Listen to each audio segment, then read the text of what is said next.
Welcome to the Parties channel. Today we explain Deuteronomy chapter 33 in a clear and simple way, step by step. We have broken this down into 6 clear sections. 1. Moses' final blessing begins.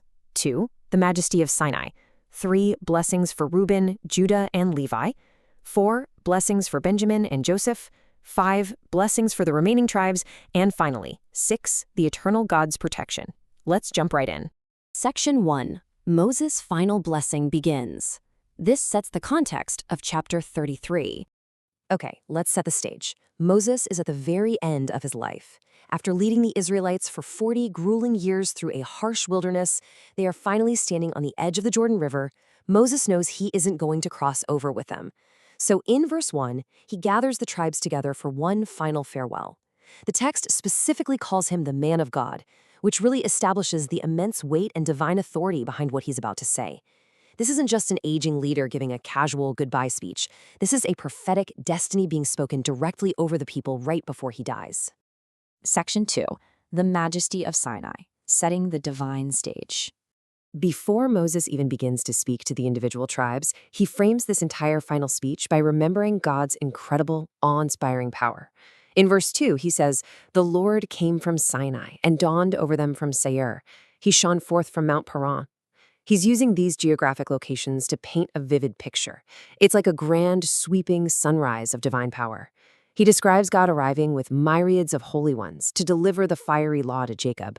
Moses wants to root all these upcoming blessings not in his own earthly authority, but in the unforgettable foundation of their nation, receiving the law directly from God.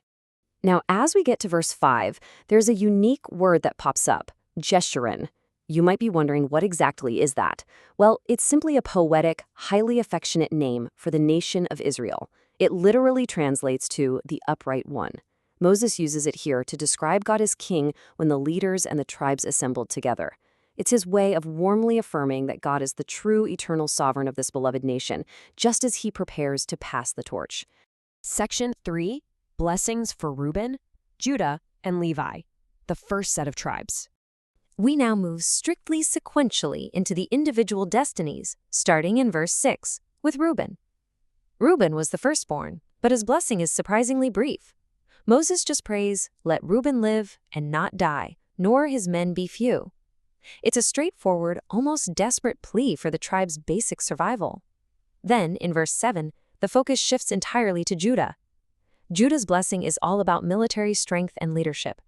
Moses asks God to hear Judah's cry when he goes into battle, to bring him safely back to his people, and to personally defend him against his enemies. In verse 8, Moses turns to Levi and mentions the Urim and Thummim.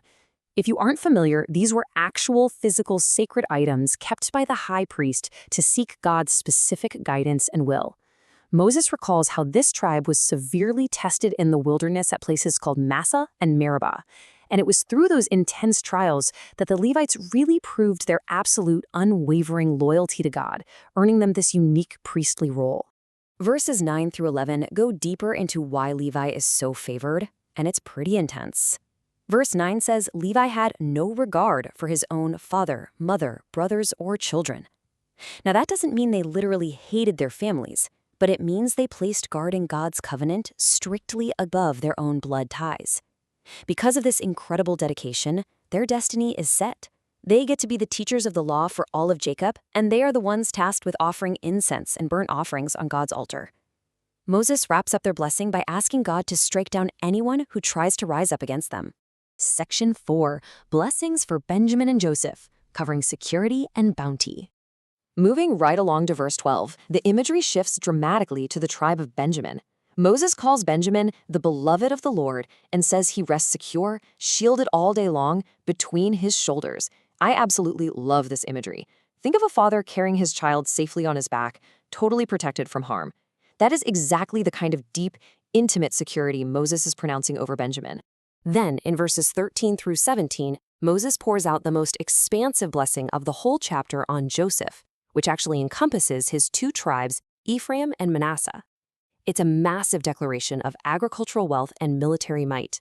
He blesses them with the precious dew from heaven, the deep waters from below, the best yield of the sun, and the choicest gifts of the ancient mountains. He specifically calls on the favor of him who dwelt in the burning bush. And then he describes Joseph as being as majestic as a firstborn bull, using its horns to gore the nations to the ends of the earth.